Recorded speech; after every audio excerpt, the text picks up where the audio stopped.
suppose she did have something like that. The apprentices, when we talked to them, when I asked them about you, they said, he's hungry. What are you hungry for? I'm hungry for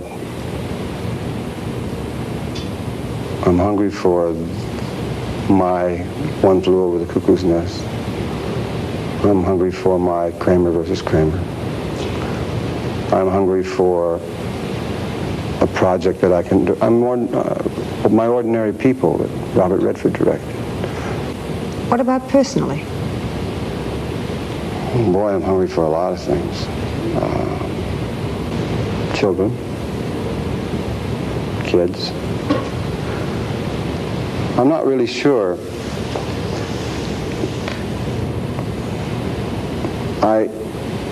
I guess I can say this.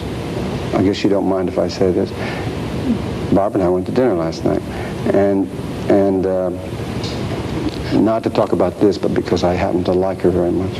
And we talked about a lot of things. And I said, the hardest lesson I ever had to learn in my life was that the person that you fall in love with and the person that falls in love with you is not necessarily, as a matter of fact, a lot of the time can be the worst person to spend the rest of your life with. You can destroy each other. It takes a real adult to say, we have to go our separate ways, even though I love you and you love me. When you and I talked together a year and a half ago, you were very much in love with Sally Fields. You wanted her in every film. And now it is over. And you're obviously talking about that relationship. I think there would be people who would feel that what happened was that she won the Academy Award and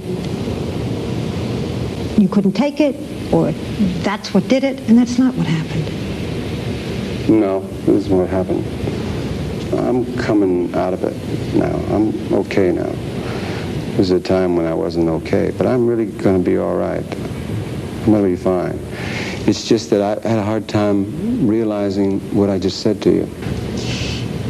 The picture that one has is that you're the one who walks away from the relationships. Yeah, I know. That's, that's always going to be the scenario. But it's not true. No, it isn't true. That's all right. I mean, it's real difficult to...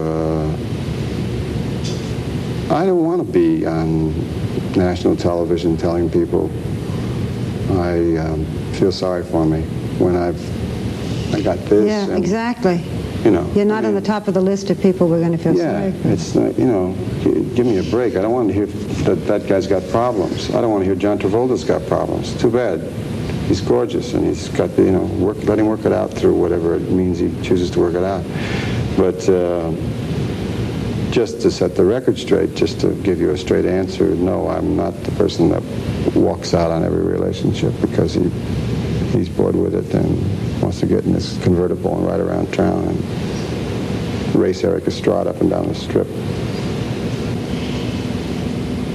If you thought that you would never remarry, would that, if somebody said to you, you're never going to remarry, would that make you very sad?